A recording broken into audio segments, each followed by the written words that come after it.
Hey, welcome back to another episode of A Warrior Spirit, where we let the inner warrior shine in their light. Today, I have the pleasure of having a good friend of mine, Micha Goudeau. She's an author. She's a former dean of colleges, and she was a coworker and a friend. And I'm just honored for her to share her story and share her time with me tonight. Micha, welcome to the program. Thank you so much, and thank you for having me. And I just want to say to you that I'm so grateful that you have created a platform where people can feel safe to share, and also the blessing that you are providing to so many of your viewers and listeners. Well, thank you. As I told you before I turn on the Mm. camera, I'm starting to listen to those voices I don't need medication from. And, amazing. It's amazing where God's journey takes you when you actually start paying attention and starting to do that. Amen to that. You and I have known each other for over 10 years now. And, Hmm. we were coworkers at Hmm. Grand Canyon University. We Hmm. helped other people get their doctorate degree. We Hmm. enrolled people into the college. We were basically counselors to uh, Hmm. those on their own journey. And now Hmm. we have the pleasure of you, because you're also on a doctoral journey, which is I am. Hmm. amazing after all this time. But um, Hmm. there's there's a lot in your life that are very Hmm. interesting, and you have been a really interesting person to get to know, and I'm really thrilled about that. But we'll come back a little bit later to the book you wrote, which is called "Do What They Do, but Do It Like You," which is an amazing. Yes. We'll arc up to that, but um, Okay. I want to start kind of on early on in your journey, because Hmm. if people who have spent any amount of time around you, or even if they just look at these first 2 minutes of this video, I mean, they see Hmm. this bright, smiley, bubbly, personality. Um, Hmm. but you didn't have a bright, bubbly start to your Hmm. journey, did you? I did not. I did So not. I'm thankful to be here now. But yeah, there has been a lot, starting from childhood. Um, One of the things that was a struggle growing up is, we didn't live in the best places. Now, my parents gave their best. They did. My mom worked two jobs. We were latchkey kids. She went to college. She did her best to take care of her three daughters. My dad lived in another state, but he did his best to help from a distance, and so a lot of the neighborhoods that we grew up in, and some of the things that we saw as children are just things children should not see. yeah, um, been we there. saw people being shot at, we saw people fighting, Yep. we saw wild parties and nudity and just being in our neighborhood as children. um, and I did not realize till I got much older that that was not normal. Um, I even remember a time when we lived, most of my growing up was in Flint, Michigan, but also a lot on the south side of Chicago. And I can remember the gang neighborhood that we lived in. And sometimes some of the upper level men that were in the gangs would come around the neighborhood and tell all the kids to go in the house. And if they said go in the house, we did exactly what they said. We didn't ask any questions. We went in the house and laid on the floor. Mm. That was childhood. And it's not to say that all of childhood was bad, um, but there were some struggles of things that I had to come to term with and have done counseling in my more later adult years to still process a lot of what happened then. Well, it does make it, and I grew up in the south side of Minneapolis. There's Hmm. something about the south side of metro areas that you just Hmm. should be in, right? And Hmm. I was carrying a knife to school when I was in kindergarten, and Wow. there's a lot of things that we see that Hmm. shapes our life, and we just think it's normal until we get out of that Hmm. environment. Oh, wait a minute, that was not normal, right? Right. Hmm. And so you also you said something to me interesting, that you were told by people in your life, you're pretty Hmm. but you're not smart. Yeah. What Yeah. what kind of image does that bring to you, when, because you had to overcome that? And I did, I know and you to be a very yeah. smart woman, and anyone getting their Thank you. doctorate degree, you already have your Mhm, master's, you've been a dean at schools, you've been in mhm, academia, which is, mhm. I wonder, does that comment, did that connect the dots to lead you into academia because you were trying to prove that they were wrong? In the beginning, yes. In the beginning, there were a couple of things, and so going back for just a second to where I grew up, a lot of the ways I would keep myself safe at school because I didn't want to join a gang. Um, and so a lot of ways I used to keep myself safe was aligning myself with the toughest girls in the school and helping them with their homework. Mm, And so I got in their good graces and they protected me at school. mm, So that was one of the things that pushed me forward to see the value of academics, even though that's not the normal story you'd want to hear about how someone got into academics, but that was one of the things. And then the second thing was I was told by several people close to me, and to this day I still don't really understand. But they would tell me all the time that I was pretty, but I wasn't smart. And it would just break my heart because I never really understood. I would say things like, "Well, what do you mean? Like, what am I doing that says I'm not a smart person?" You know, mhm, and and it drove me a lot when I was younger. I said, you know what? Maybe I can't do anything about the way people think about me, but I bet I can win in the end, and I can show them through my accomplishments. Now, the older me wants to accomplish things for myself, but the younger me just wanted to show that I was worthy, that I was smart. I mean, yeah, it's nice for someone to think you're cute, but when you learn to value yourself, you know cute is not the first thing you want people to know about you. You want them to see you and respect you, as someone who adds value, and someone that you want to get to know, and someone that can help. And I just wasn't okay with being known as cute. I needed more for my life, and I still need more for my life now. So let me ask you, because Mhm, I was fortunate enough to not have to deal with gangs. mhm, My mom moved to a small town in Iowa when I was mhm, 9, so I didn't have to deal with mhm, that part growing up. In mhm, the atmosphere you were in, mhm, were you said you didn't want to join a gang? So were there mhm. female gangs as well as male gangs, or was the females just a part of the male gangs, as the female hang on? Sure. I mean, they were co-ed gangs, if you will. Okay. Now, the men tended to be the ones who could rank up in these gangs. But I even remember as like middle school age thinking that I didn't understand the concept of gangs. But like I remember being 11, 12 years old thinking, I don't understand why these people are literally killing each other in the name of someone they've never met Hmm. and on the name of property that they don't own. And it was one of those things where if you were associated with one gang, you literally could not be found walking through the neighborhood of another gang. um I mean, it literally could wreck your entire life.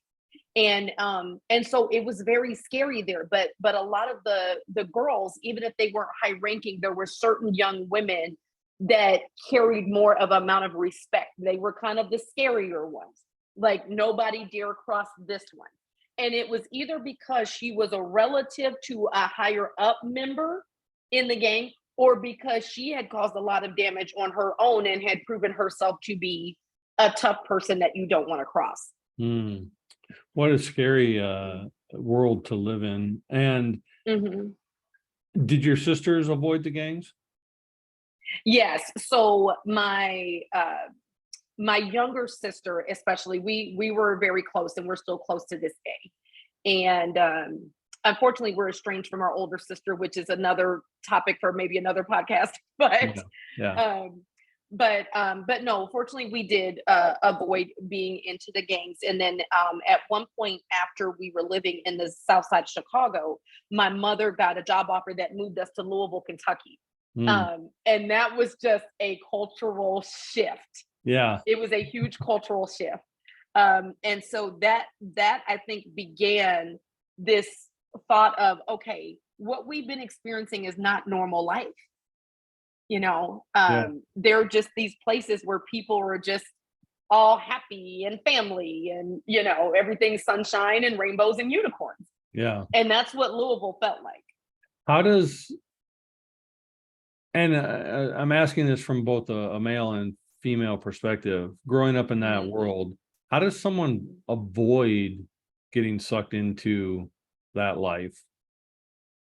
Oh, that's a good question. And the only thing that I can really say is you can't avoid being propositioned to be a part of that life, but you may have to position yourself to show some value to these people who appear to be in control. Hmm. And so for me, the group of young women that I aligned myself with, they knew that I did not want to be a part of the gang, and they were okay with it because they saw value in me. I literally would sit and tutor them. I didn't do their work for them, but I would tutor them and help coach them through these classes. Hmm. Because a lot of those young women, you could tell that they were intelligent, but they kind of have this facade where they had to act like they don't really care about school when they really do. Hmm. And so when we would spend those off hours together and they were able to show that side that they really didn't show in front of others, I think they saw that value in having me around. And so when they were in the environment where they needed to be tough, they protected me. Hmm. So I had a reputation at school for don't step to her, but it wasn't because I was tough. I wasn't tough at all. It was because I was aligned with tough women. Hmm. And so what age were you when you moved to Kentucky? I'm 16. And I admittedly don't know a lot about Kentucky. Were there Mhm. a lot of Black people? Were there a lot of people of your interests? I mean, obviously you came from the world of violence and a gang, and now you're into family Mhm. and kind of the Bible Belt. A little bit. Yeah. Yeah. Was the total culture shock, or were there still some elements that you still recognized? There was some elements I recognized, but what I would tell you was my favorite thing about the short time that we were in Louisville. It was the most diverse environment I've ever been in. So yes, there were plenty of Black people, but there were also plenty of white people and plenty of Hispanic people and a population of Asian people. And it was the first time I remember being in an environment where I felt like I fit. And that may sound different, right? Because I'm Black, right? And I Mhm. grew up around a lot of Black people who I love, right? Um, I love being Black, proud of being Black, all of those things. But being in that diverse environment felt so right to me. It felt like I belonged in diversity. Mhm. And so while it wasn't total culture shock, it was just kind of this amazing world opened up to where I could get to learn more and experience more. And how old were you? I was 16. 16. Okay. So Mhm. I know from a little bit of your story, a few years Mhm. prior to 16, you Mhm. you knew that you were not solely a heterosexual woman. I did. And you hid that from Mhm. the world Mhm. for 30 years. Mhm. So how does knowing that you need to be in diversity and knowing that Mhm. you yourself are diverse in more ways than one, Mhm. how does that play a role in your growing up and in your relationships? And you know, did your family know? Did your mom know? Did your sister know? Or you just totally kept it to you? Yeah, it's a great question and it's very interesting and it's something I reflect on a lot. But yes, around 12 was when I knew. But I grew up in a traditional Christian household. My dad was a pastor. Both of my grandfathers were pastors, and there were just certain things that were not acceptable, in those communities. And so I hid it for a lot of years. For a lot of years, I was ashamed of it, and I thought something was wrong with me. And I thought that God wouldn't like me if I acknowledged this. Now the older me knows that God knows everything about me more than I know about myself, right? So there's no hiding from God. but it was just something that I was ashamed about that I hid for a long time. It was not until I turned 40, and I am now 43 years old, that I felt strong enough to tell my adult children. They were the first ones I came out to, were my children. My children were extremely supportive.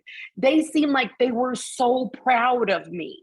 And oh my God, that makes me emotional now, but they were so proud of me, and they were so, Mom, we just want you happy, and we don't care if that's with a man, a woman, someone who's trans, it doesn't matter. We just want you to be with somebody who deserves you, that you love, and you love them. And that was the first freeing thing that I felt, and I told my sister next, my younger sister, who I mentioned that I'm very close with, extremely supportive, extremely supportive. The funny thing is, when I shared it with my dad said he knew the whole time. He's like, my dad, I know, and I've known this about you for a long time. He's like, I was just giving you room to be able to say it when you felt up to saying it. Now, my mom, I actually only told my mom in the last year. And here's the thing that I will say about my mom, because I respect my mother very much. My mom said, and she was speaking her truth, okay? She said, Micha, if you brought a woman home, I would not like it. However, I would treat you and her with respect. And so my thing with that is, my mother is entitled to that. I don't believe she's wrong for not liking it. She's okay to not like it.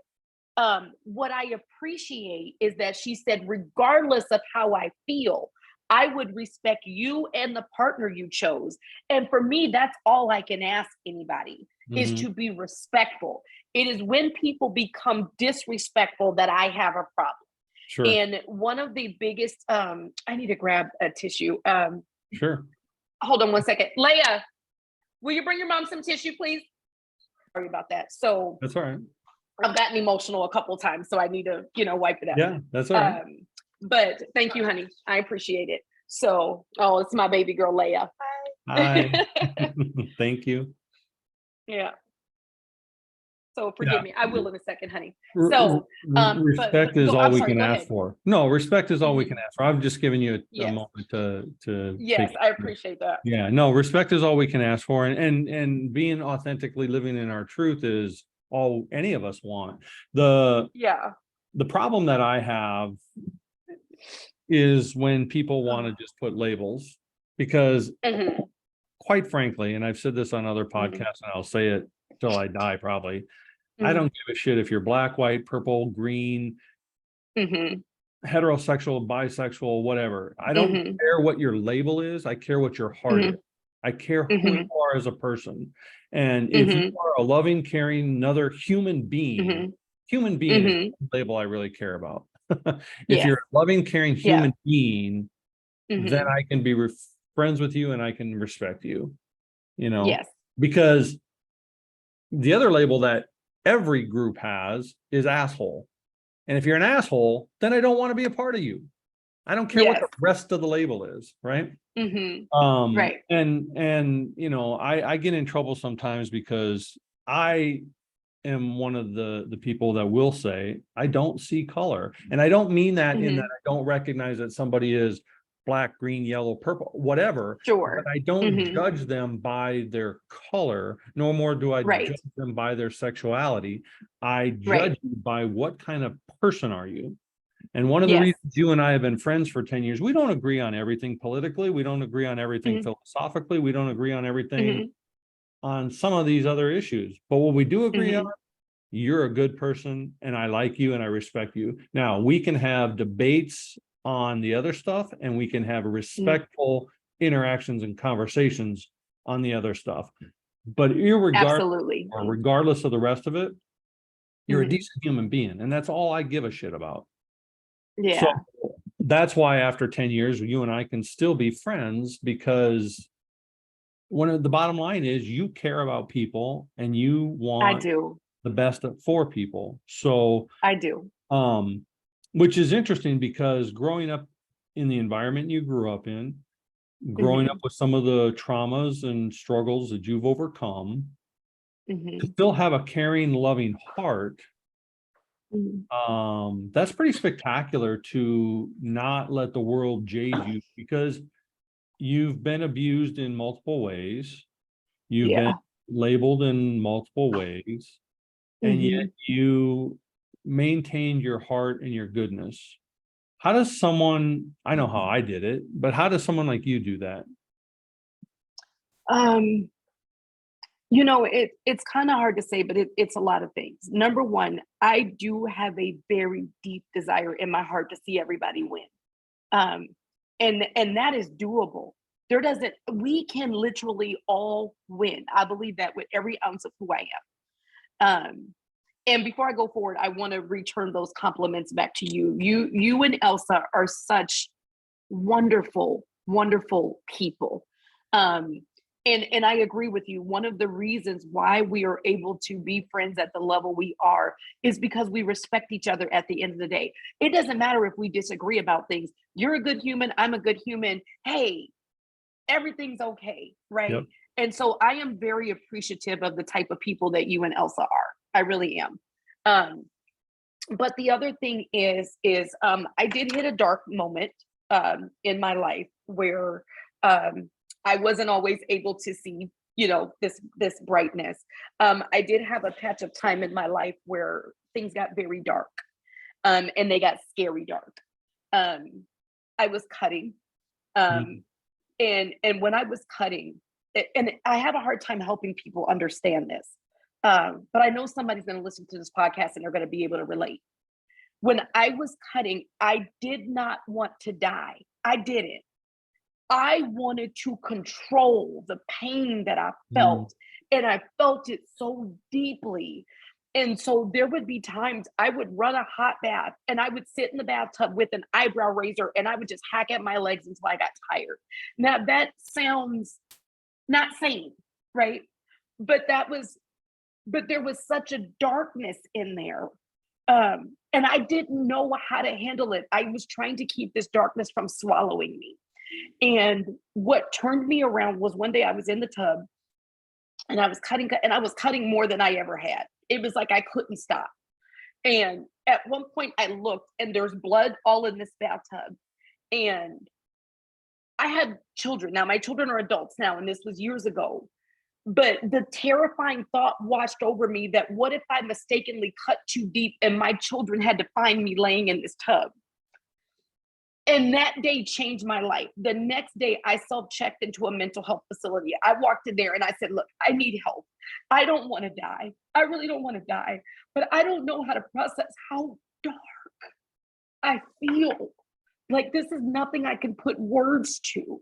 And that stay in that mental health facility changed my life as well. Now, what I will tell you is I don't normally share that with people because I have had people who love me in my life throw that back in my face when they get mad at me. Say, well, that's what ended you in the nut house and stuff like that. And it's so horrible, right? But at the same time, I'm not ashamed of it. I'm proud of myself that I went. And I am very proud to report that I have never been that dark again in my life. And even when I feel myself start to get sad, I can still reach back to those lessons I learned from those days I was in there, to help. So I've never even remotely been back to that dark place, but it took that darkness for me to flip a switch, and so today is just it's just different. So what another thing that I had not shared yet that really I think added to me being in that dark place after all these years is there was a lot I didn't process when I was younger, because when I was younger I thought, now listen, I thought that it was normal for grown men to whisper very sexually provocative things in my ear when I was a very young girl. Okay. This happened at church. It happened at school. It happened a lot of places where a man would come and hug you like they're giving you a sweet hug and whisper the dirtiest things in your ear. Now, when I was young, I knew that that made me very uncomfortable, but I thought this was just the way a lot of men behaved. Mhm. Um, and then also in my teenage years, I dealt with a couple of relationships that were violent. You know, I can remember one guy throwing me to the ground and putting a knife to my throat. You know, I remember a gentleman when I was a senior in high school, he threw me up against a locker, took a condom out of his pocket, put it in my hand, and said, if you don't give it to me, I'm going to take it from you. And this is, you know, a lot of, I think, what led me to that dark place, even when I was older and I had had my children, is because I had never processed all of that trauma. Mhm. I just kept it moving. I felt like, okay, well, this is the hand I'm dealt. I'm just gonna have to find a way to push through this. And then I think I got to some point where it all came crashing down on me. And I needed a lifeline in the most desperate way. How old were you when you did your last cutting? Oh gosh. Oh, I'm so sorry. My earpods keep falling out. Forgive You're me. okay. Um, let me think. It may have been at least 10 or 12 years, I want to say. So yes, Okay. I did go through this as an adult. Okay. Uh, So, well, you yeah, had children already, so I did. Yes. um, you you processed your trauma by just Mhm. pushing through your trauma. You didn't really Yeah, deal with your trauma. I You didn't deal with it. and Mhm. and when we carry that much weight, eventually it does crash in on us. Um, Mhm. when you finally said enough, Mhm. how did that, other than the stay in the mental institution, which Mhm. saved your life, how did It it did. change your life? Mhm. What became different when you came out? You know, this is very interesting. So, besides the therapy I received myself, I believe being there gave me more than ever opened up this part of me where I just have this desire to help people heal. So while I was there, even though I was getting treatment of my own, I had so many deep conversations with people who were in the same facility as me. And then even while I was there, new people that came in because of the way I walked around, or a lot of them thought that I worked there. They didn't realize, no, I'm a patient just like you. But I was still able to be vulnerable with them in those moments, you know. And that really, I don't know, I had an awakening in that place. I had a huge awakening where I'm so grateful I got to engage and get the therapy I needed. But the way that I was able to speak to some of the people while I was there, it's one of the reasons why one of my favorite things to do these days is give motivational talks. Like, I have this vision of standing in the middle of a football stadium full of people and just speaking life into all of them, and wanting to really get into their hearts. And it's one of the things where sometimes when I'm on stage and I talk to people afterwards, you know, they ask questions like, well, weren't you nervous, or weren't you this? And the thing is, I'm not. But here's the reason why. It's not because, hey, look at me, I'm on the stage. It's because I want so bad to get into your heart and tell you, holy crap, you were built for so much greatness. Mhm. So much greatness. Everything you've been through does not define who you are. What people tell you does not define who you are. You were given specific gifts, specific capabilities, and for whatever reason, there are people, I think, that exist on this earth to try to keep us from seeing that light. Of Okay. course. Well, they tried their hardest, but they didn't win. Right. And so if they didn't win me, they don't have to win you. Absolutely. Okay. Because I'm not more special than you are. Matter of fact, our special is right there together. Yep. Like, we were created by the same God with the same love and the same care. And there's just so much capability in us, but sometimes we can't see past our circumstances. Mhm. And all I want to do these days, my friend, is help people see beyond these circumstances to this beautiful life that they can have and experience pure joy. It doesn't mean we forget our trauma. It just Right. means our trauma no longer owns us. Yeah. Yeah, you and I are on similar journeys, because when I'm speaking from the stage, it's my goal to take Mm. my past trauma and show them that there is a way out, so that they can get through Mhm. theirs as well. And there is nothing special. Mhm. It's just Mhm. determination to overcome it. Uh, Mhm. Trent Yeah. Shelton once said, and I love this analogy when you were talking about Mhm. your journey or your path or your goal as a Mhm. person. You know, we both wear glasses, and Mhm. Trent, says these glasses were made for your Mhm. eyes. If I Mhm. hand these glasses to you, even though you wear glasses, you won't be able to see clearly out of them Mhm. because it's not meant for you. It's meant for me. So your Mhm. journey and your passion and your sight, when you start to tell other people about it and they don't Mhm. have the same interest level, or they try to say, oh, Mhm. you can't do this or whatever, that Mhm. vision wasn't made for their eyes. That vision was made Right. for your eyes. And Mhm. so stop telling your stuff to people who can't see Mhm. because it wasn't made for them. Yeah. It's made for you. And I think that's and when I'm coaching clients, and anyone who's listened to my past recordings will have heard this before because I say it a lot. Mhm. My goal Mhm. is to help you take that scab that you keep picking at, that you keep hurting, Mhm. that you keep wounding, Mhm. and turn it into a scar. So when it's a scab, you can still be hurt by it. When it's a scar, it's just a Mhm. tapestry woven into your life, and it no longer hurts. Mhm. And you have to get from scab to scar in Mhm. order to move past it. Mhm. And the other thing is, and you did this when you got your therapy, it's okay to tell our story, but we have Mhm. to, and I was guilty of this for years, Mhm. you have to stop telling your story as the victim of your story and tell it as the triumph of your story. Yes. You are the superhero in your story. Yes, you had Mhm. Robin come in with the therapy, and the butler come in with the tools, Mhm. but you were the superhero of your story. Mhm. Start telling your Mhm. story from the superhero's perspective, not the victim's Mhm. perspective. And that Right. changes not only your life, because it does, Mhm. but it changes the Mhm. life of the people who you're telling it to.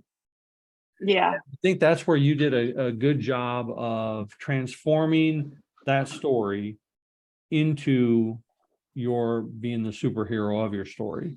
Thank Um, you. how long ago did you write this first book? Do what they do, but do it like you. That book I actually wrote, I want to say 2 or 3 years ago. Now, that actually is not my first book. I wrote Okay. my first book years ago. But this book I'm particularly proud of because a lot of what I write, it's just based on my observation in life, right? And so what I would see is people, I think we all know that there's some modeling, right, of successful people, right? You see somebody winning at something and that's your aspiration. So you try to model some of their behaviors. That part is okay. The part where I feel like people miss or fall into a trap is when they lose their self as individuals trying to be someone else, right? The world already has a Daryl Snow, right? Yeah. You may look up to Daryl, you may respect Daryl, you say he's got that hot wife, Elsa, he's super smart, he's educated, he's got this great podcast. I want to be like Daryl. I want a hot wife, I want a podcast, I want to be educated, I want this, right? So they try to match everything you do down to your glasses and your hairstyle and all that stuff. But this doesn't work for them. And Mhm. the reason why it doesn't work is because they were not meant to be your carbon copy. Maybe what they need to model is the patience that you had in finding your life partner. Maybe they need to model the work that you put in and letting yourself be inspired on what your podcast would be about. Maybe there's certain behaviors, but they have to make it their own. So do what they do, but do it like you is about how to model successful people without losing your individuality. So the most basic example I give in the book, and I give 10 different examples of where this would apply, is you talk to 10 different people who lost weight, and they may give you 10 different stories about how they did it, right? Mhm. So you see your friend and they've lost weight and they look great. And you're like, oh my God, what are you doing? So you start eating like them, you do their exact workout, things like that. But then you injure yourself or you get sick from that diet. Okay. You can model the fact that they're eating better and they're exercising. However, their eating plan and their workout plan is not your eating plan and workout plan.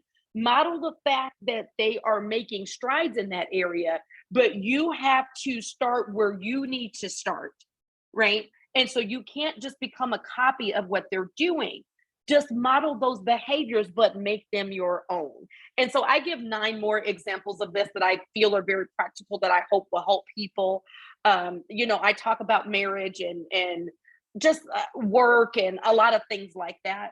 But that's really the practicality I'm trying to give people. Take what you can, but be you. The world needs a you. The world already has them. Yeah, I wish I would have read that book years ago, because I've been coaching people for over 40 years. Mm-hmm. I just never called myself a coach. Mm-hmm.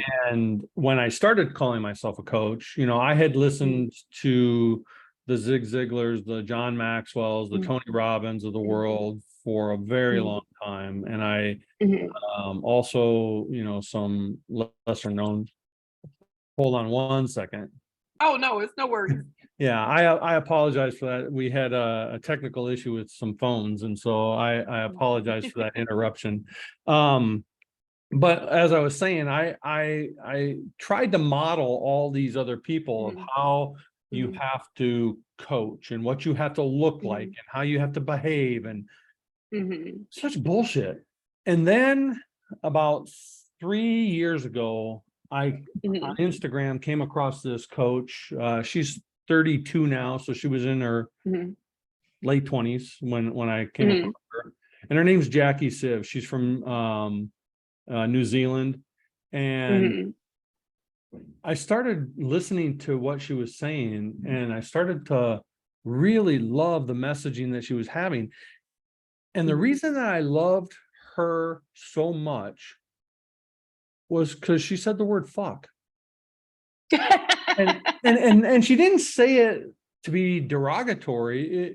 Like, Sure. Elsa's from Boston. I grew up in farm country. To us, fuck is like a comma. And sometimes I forget that it offends some people. So there was this coach who just used fuck like a comma and was unapologetic about it, didn't try to put herself in this box. And I'm like, I gotta learn more about this person. And I started following her and how she was. And it allowed me to just be me. It allowed me to just be me. And people ask me all the time, like, I posted something and I use the word fuck in it because I talk like a sailor and, drink like, but, and my sister commented on it. So is that I was mad at something, I don't know, whatever. Referees, I think it was something to do with sports, whatever. And my sister was like, well, is that how you're going to talk to your clients? And I'm like, you're fucking right, I am. like I stopped being apologetic because what another coach taught me that I've used and I use with my clients too, living our authentic life is where we find our joy. And our job, because we're an energetic being and we are energy, and it's not woo, it's science, right? We're energy. Our job is just to be the magnet. And a magnet has a positive and a negative side. So your job is going to both attract and repel the right people. But you're not to determine which end of that magnet you are, because then you're just trying to be a chameleon to everybody and just be the positive side. Your job is just to be the magnet, and the right people will be attracted to you and the right people will be repelled from you, because they're not your people. They're not the people you're supposed to work with. Everybody is not your people. Everyone's not your people. Everybody is not, And so the concept of your book is something that, the title, Do What They Do, but Do It Like You. That's a great, catchy title. Thank you. But the title says, without saying it, be authentically you. Yes. Whatever that looks like, be authentically you. And as someone who now has recently come out of the closet, you stopped cutting yourself because you didn't overcome, you dealt with the trauma. You can now Mm-hmm. manage it and handle it more. Mm-hmm. Now you're living the authentic Micha. Mm-hmm. And in these last 3 years, because even though you stopped cutting years ago, you were Mm-hmm. dealing with your trauma better years ago, you were still living a veiled life. Yeah. So now, how is your life different in these last 3 years? Now that you're being authentically you? Yeah. The short answer is I just have a lot of joy. Um, it's different. It's free, is what it is. Um, and it's okay that not everybody likes it. And you know, working in higher ed for the last 20 years, one of the things that actually encouraged me to go ahead and decide to be open and come out in public is because I would talk to all of these young people who would feel so broken because they tried to be honest with their parents and they got kicked out of the house or disowned, or you're not my kid anymore and stuff like that. And like I said, everybody's entitled to their own opinion. You don't have to like that people like someone of the same gender, but be human. Just be human. And so my heart would break so much. And a part of what made me want to come forward is to tell people, listen, there are safe places. There are safe places and there are good people. And guess what? Anybody who would tell you that God doesn't love you because of your sexuality, oh, please don't ever believe that. God loves you so much, so much. And like I said, that same God that made them made you. And they didn't make either of you more or less special than the other person. We're all entitled to these very strong feelings that we have about certain topics, but we are not entitled to break down, disrespect, or physically harm or even mentally harm other people.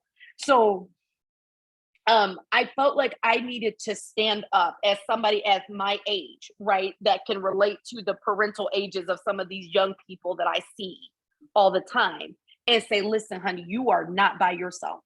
And there are people who see you and love you. And sometimes I know it's hard when the people who are closest to you say things that hurt you.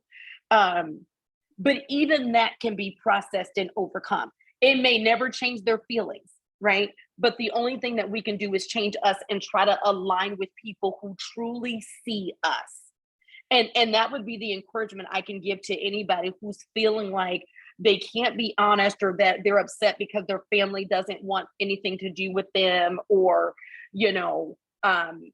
things like that. But there's so much more to gain in living truly free. I know that me being me, I'm not hurting anyone, right? I'm not trying to force anything that I believe on anybody. I respect and love everybody. Um, but the way I just feel these days is just different. Like I'm living my life on completely different terms. And if I can actually just transition just a little bit, Sure, go ahead. I had mentioned earlier that one of the things that I mentioned in talking about this book is the way that people deal with marriage, right? So one of the things about me, and I'm not proud of this, it's just a fact. Okay. I am twice divorced and I have an ex-fiance on top of that. That is something that I also had to work on in therapy. I felt very dark and failed about that. I felt like I'm a good person. Why can't I make a marriage work? That kind of thing. However, one of the things that I have had to learn is just because marriage is beautiful and it is wonderful and it is wholesome and it has all these things does not mean that I have to be married to love my life, right? I think that marriage is beautiful. It really is. And honestly, if I could shout out both of those ex-husbands of mine, right? One of them remarried years ago, and his wife is amazing on a million levels. And then I actually just found out today that my second husband is engaged to a wonderful, wonderful, beautiful, classy, amazing woman, right? And because I care about these men, right? Because they're my co-parents and friends and all of that stuff, it makes my heart overflow with joy that they have found their happiness in marriage. But can I tell you, my life is every bit as happy not being married. And so, Mhm. one of the things that I think we have to let go is there is actually what's coming to mind right now, and I didn't plan to bring this up, but one of my shows that I'm obsessed with is a show called Brooklyn Nine-Nine. And I don't know if you're familiar with it, but it's a cop show, it's comedy, it's hilarious. Well, one of the characters in that show, Rosa, she actually comes out about being bisexual, and she does end up having an issue with her parents that they have to get past. But one of the things she says in the last season is she said, listen, you guys think for people to be happy, their story has to end with marriage and kids. That's just not my story. And she's truly happy. And it took me listening to her say that in this hilarious show for me to realize I don't know why I put so much pressure on myself to be in this partner relationship when I don't know if that's what I truly want. Now, will I be married again someday? Who knows? But the me today does not feel like that's required. My heart is so full of joy and I'm so happy in my life right now. And I can be so sincerely happy for all these married people like you and Elsa and the ex-husbands that I've talked about who are experiencing this pure joy in marriage without feeling like I have to do the same thing. Right. So I'm talking to somebody who right now who thinks they need to be married, right? For whatever your reason is, you think you have to be married. Listen, marriage is beautiful and wonderful. And if you find your right partner, great. But please listen to me. Do not feel like you have to be. And it needs to be something that you and that partner want from the depths of your soul because you want a partner and you want to show the world what that partner love looks like. But if it's not that, don't get married for any other reason. Okay. Mm-hmm. It has to be for the right reason to the right person. So that being said, a dear friend of mine right now are co-writing a new book that we're very excited about. And it's called I Can Tell You What Not to Do. Okay. And we're just on the cover of the book like this. Yeah. Okay. And the funny part or the part that we're having fun with is she and I a lot of times get questions from friends and stuff that they want advice about their marriages and their relationships. And we're always looking at them like, okay, you know, I'm twice divorced and have an ex-fiance, right? Like I cannot tell you how to win at marriage, but I can tell you what not to do. Right. And so we decided to move that forward to this book. And yes, it's funny. We're not making light of divorces and things like that. Nobody wants to see a family break up. Right. But it doesn't have to destroy your life. And at the same time, we want to be able to teach some people some lessons from before, during, and even if heaven forbid your marriage breaks up, some things not to do so that you continue to live your life in peace and that you can have joy. So that's the current project that we're working on. And so again, I used to be really, really hard. I used to cry all the time about the fact that I was divorced. And then I had almost a third marriage and that didn't work out. And I felt so down on me. But I don't anymore. I'm so happy. I don't even really know how to put it into words for you or how to make it make sense. But despite all of these things that I've told you and anybody who's listening or watching this podcast right now, when I tell you my heart is full of joy, it is. I want to see everybody win. I want to succeed. I want everybody else to succeed. And I just want to feel like at the end of every day that I've been a blessing to somebody in whatever way I could do that in. Mm-hmm. Yeah, you touch on some really great things. And I know that I've been through my own crap. We all have our stuff, but my biggest joy was when I started living my authentic life, not trying to fit in somebody else's box or somebody else's version of who I was supposed to be. And, you know, I came to the realization several years ago that I lived most of my life trying to be somebody else's version of who I was supposed to be, because that's what they told me, that's what they expected of me, or that's what they, you know, thought my life should look like. And I realized, you know, I'm 58, so I'm, you know, decade older than you. I've wasted a lot of living trying to live life through someone else's filter. And the most joy I've had is when I stopped doing their version of me and just did my version of me. I don't give a shit who else doesn't like it. I like it. And that's when I became the most joyful. And like you, I want everyone else to succeed. It bugs the shit out of me when people think that success is finite or there's only a, like, it's not pie. There's plenty for everybody. Right. There is. And just because you have success doesn't mean I can't have any, because it's not Exactly. a finite thing. Again, Mhm. it's an energy thing, it's a flow thing. It is. And Mhm. if people are using jealousy or uh limiting beliefs or whatever to put the Mhm. dam on their flow, Mhm. then they are not going to find their version of that success.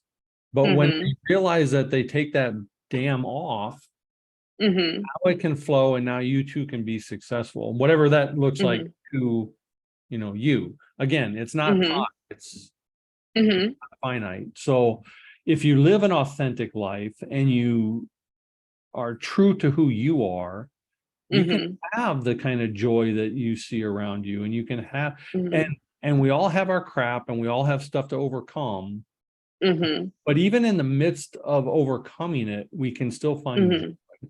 Like, just because you may be in the middle of your shit doesn't mean Mhm. that there's no joy in there. Mhm. And the goal should be find what's going to make you happy, even in the moments Yes. where life itself may be Mhm. unpleasant, you Yes. know.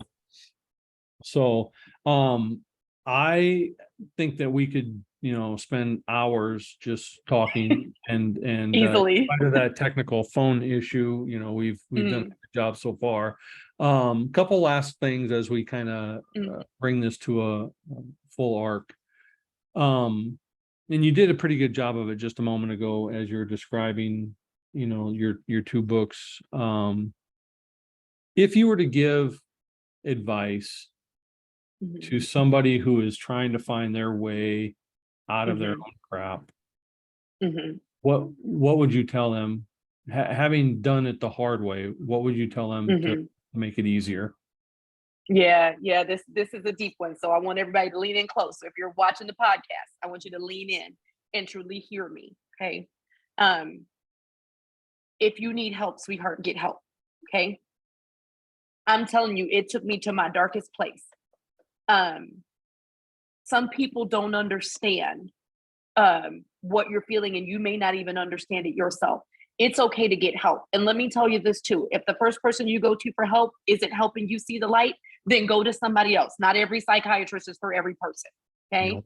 They're, therapy relationships, they don't always work. You go through as many people as you need to. Find somebody you trust. Okay. Find somebody who can see you without judgment. Okay. And be easy on yourself. If you know that you're not doing anything to hurt another person, then, sweetheart, give yourself some grace. You are going to be okay. And if you are in a situation, I want you to think about what can you do tangibly to remove yourself from it as quickly as possible. Okay? Sometimes you're in the situation and you don't see a way out, but there is a way. It may not be visible. You may literally need to write that thing out. Okay? What is in your control right now and what's not? And let's work through the rest of it. But know that you are not by yourself. I know it hurts when people close to you tell you what you can't do, um, what you shouldn't do, how you should act. But again, you were not, let me put it this way. I heard T.D. Jakes once say, Jesus did not die for us to be unhappy, right? Now, it doesn't matter if you believe in Jesus or not to get the point that I'm trying to make.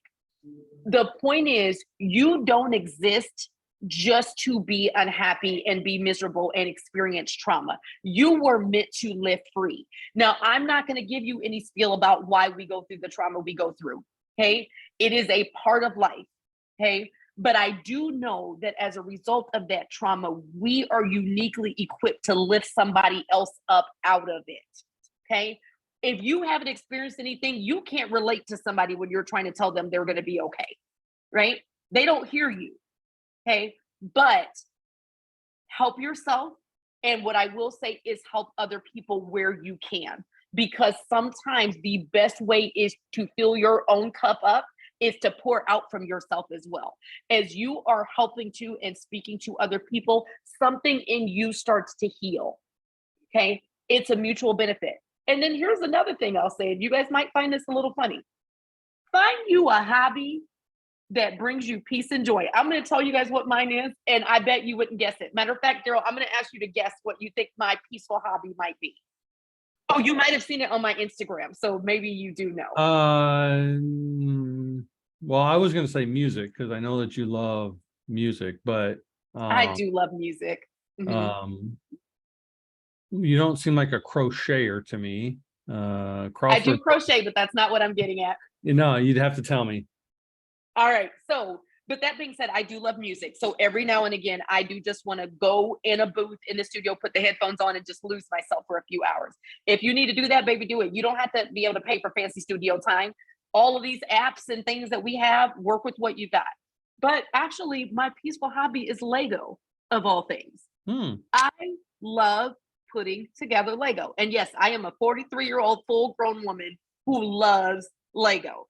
And so yesterday, there was something that happened earlier in the day that I felt very disappointed about. I felt like, I should have prepped for this better. And I was being a little down on myself. So I came home. I said, you know what? I need to put myself in my happy place right now. I always keep a couple Lego kits in my closet. And I pulled one out and I spread the bags across the table. I lit this candle right here because I love nice smelling candles. Lit some incense, got myself in a mood. And I sat here and did Lego for hours and it was peaceful, right?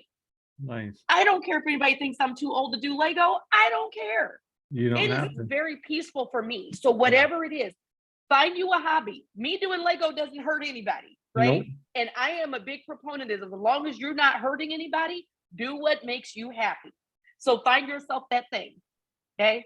It doesn't have to be Lego, but you can try it, right? Yeah. But find yourself that thing. Sketch, paint, walk, whatever it is that you need to engross yourself in. Write poetry, but something what that thing is that makes you feel like you kind of transcended to another place for a moment. It's okay to hide in that place for a few hours. It is. Absolutely. It is. And sometimes It is way better than unhealthy habits. Absolutely. It's a necessity to rejuvenate and recharge our battery and whatever that looks like for each individual person. I'm going to ask you the same question that I ask every single guest because you're part of my tribe. So what does a warrior spirit or having a warrior spirit mean to Micha? I think it means acknowledging that without the right alignment, we have the potential to be broken, right? But with the right alignment, that warrior in you, and trust me, that warrior is in there. You may not have tapped into it yet, but they are in there. Trust me, that warrior lives in there. It's up to you to align with the right people, right things, right space, so that warrior can fly free. Spirit to me sounds like freedom, right? Okay. And so if you want to fly free, you got to tap into that thing. Now, the reason why I say acknowledging is because I think to be a warrior, you have to acknowledge that you can be broken without the right alignment. Okay. I could have, and thank you, God, that I didn't. I could have accidentally taken myself out in that bathtub. And that was not my goal. I was just so dark, I didn't know what to do. And I was trying to control my pain. And I almost did some unreversible damage. Thank God I didn't. But you know what? If I did not take that awakening and get the help that I needed, I don't know if I would be talking to you right now. And so thank God that I did. There's a reason God spared my life from myself, right? And so I think that warrior spirit is acknowledging, yes, without the proper alignment, it may not work, but with the right alignment, I once heard a lady say, and I will never forget this as long as I live. I heard a lady say once that even a dirty penny is still worth 1 cent. Okay. And so sometimes we feel dirty and damaged and broken, like we have nothing to offer. Okay. But baby, you do. You still worth that same 1 cent as that brand new penny that just came off the press that's all shiny. Okay. And so that warrior spirit to me just means that we don't want anything bad to happen to us, but we know that if we're in the right alignment, it cannot break us. We can overcome it, and we can live a life that is full of joy. It does not mean hard times won't happen, but a warrior handles it differently. Okay. Absolutely. And a warrior aligns themselves with other warriors. It doesn't mean if you're down, you can't spend time with your down friends, but maybe all of y'all need help. Okay. So you might need to spend a little less time with your sad friends and get that warrior around you, but encourage them to do the same. Right. Because y'all can all win together. Right. But align yourself with some people who can speak that life into you, because it's nice to be with people that can relate. But it is very important that you bring somebody into your circle that can help boost that energy. Absolutely. I love it. Well, I'm glad that you're in my circle of energy and someone that I've come to adore. It's been a pleasure speaking with you tonight, and I thank you so much for sharing this. And Yeah, thank you as well. Look forward to seeing what's next on your journey. Absolutely. And you as well. Thank you. Keep up this amazing work. I have no doubt that you are just being a blessing to so many people. And I want to say to the other guests that you've had on your show and the other guests that will come on your show, thank you. Thank you. Because we never know. If sharing our story helps one person, it is worth what we're doing. So thank you for being brave and continue to be brave. Yeah, I appreciate that, and so do my guests, and that's the goal of what we're trying to do. So thank you for being a part of that, and just have a blessed rest of your night. Thank you. You too. Bye.